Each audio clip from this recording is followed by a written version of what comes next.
Ndikulandireni okondedwa omvera konse kumene muli.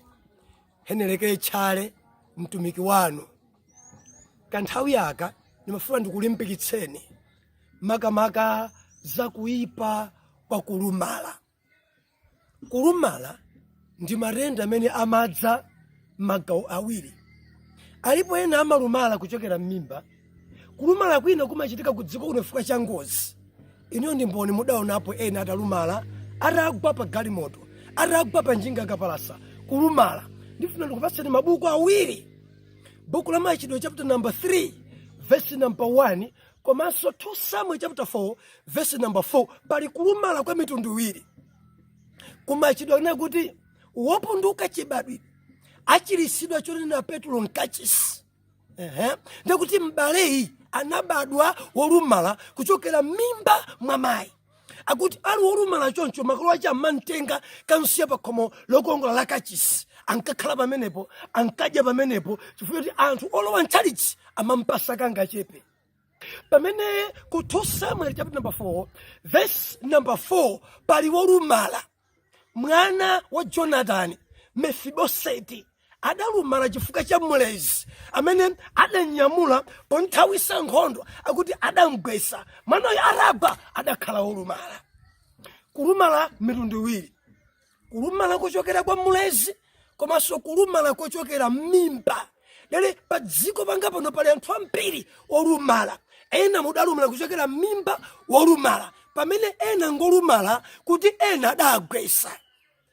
Musamale kwambiri okondedwa omvera. Kudziko kuno kuli alezi amene akugwesa anthu. Alezi amene amaoneka ngati akunyamula wina kunthawisa koma asadagwiritse. Alezi amene sachedwa kupunthwa ndi kugwesa mwana m'manjamo, mwana nkulumala. Inayo mwana uyu wopezeka ku 2 Samuel zimandikhudza kuti mulezi ameneyi adali mulezi wosasamala. Foti ukamanyamula munthu kuthawa naye udzimgwirisa. Kuti ukapunthwa ugwirebe mwanayo asagwe. Koma chomvesa chisoni mulezi ameneyi adapunthwa ndi kutaya mwanayo. Haleluya. Sindikudziwa kuti inuyo kulumala kwanu adakupundulani ndani.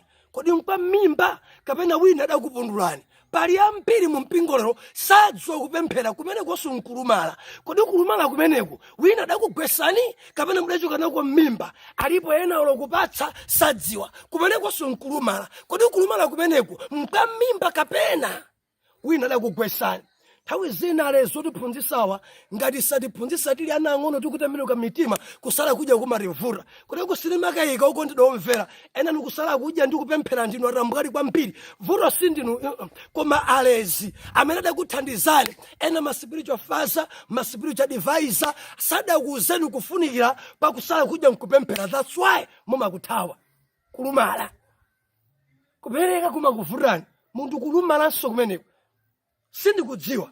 Kodi mudaphunzisidwa muli wang'ono amene akutembenuka kumene mtima naphunzisidwa zakupatsa mpaka napo namapatsabe. Amathandiza amasiye, amathandiza agogo, amathandiza kuchechi, amatha kugula simenti, amatha kugula malata, amathandiza azitumiki, amapereka zakhumi zawo. Why?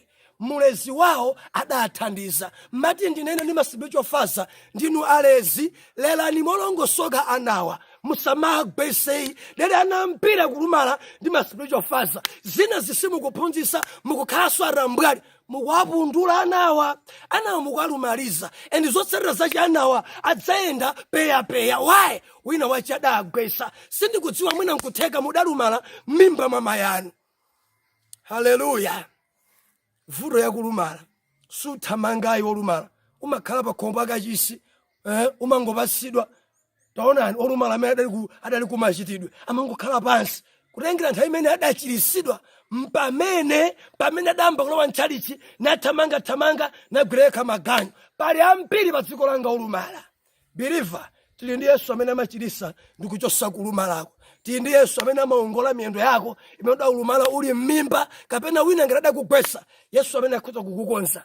Mulungu akudalitseni kwambiri pamene mukuvomeza kuti Ambuye ndinu olumala. Muchite nane. Mulungu achulukitse zisomo pa moyo wanu. Amen. Hallelujah.